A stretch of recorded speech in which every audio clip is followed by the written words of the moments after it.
Jesus always trusted God the Father. In scriptures, it looked like that it was so easy for him to heal, for him to bring back the dead, for him to restore those who were possessed, for him to calm storms.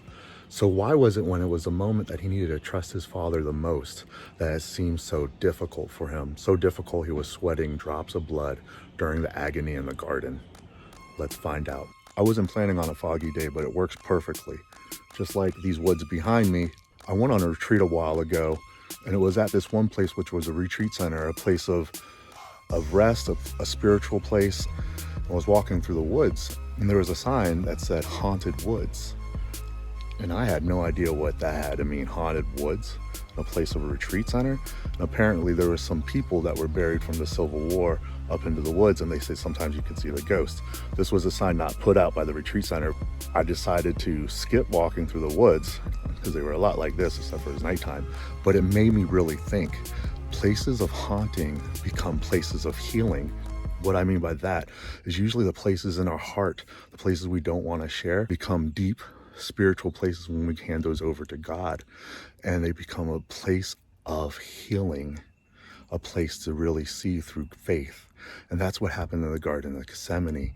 Jesus changed those places inside of each one of us into places of healing as long as we ask for that. And that is a process.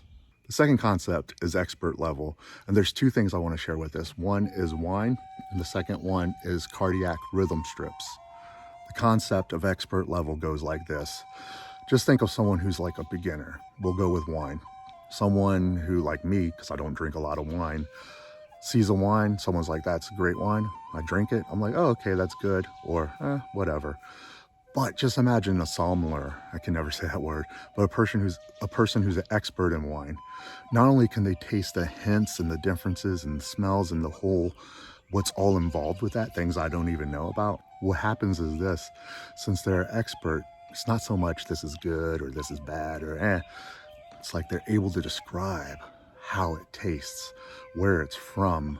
There's a depth to that explanation. There's a depth and a meaning to what they're saying. So much so that people hire the sommeliers, I can't say that word, sommeliers to be able to present wine. So the person who's not expert is like, wow, I want to appreciate that wine. Another concept is this, cardiac rhythm strips, telemetry strips. I'm really good with this concept. Well, not as good as I used to be, but when I was a cardiovascular ICU nurse and also a cardiac step-down nurse before that, reading telemetry strips was great. Not only in the beginning, it was sort of like you look and you knew if something was like sinus rhythm, meaning good heart rhythm, if something was flatline, if there was V-tach. I was able to like look up and see rhythm strips and not even have to count it out or use the calipers to measure it. Be like, oh, that's about 50 beats per minute.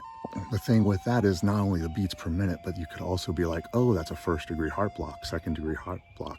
Look at all these different things, especially a 12 lead EKG. And then a cardiologist could take it to a whole nother level. And then they were able to do diagnosis so they could best help the patient. Now with these two concepts, wine and cardiac rhythm strips, let's think about the agony in the garden.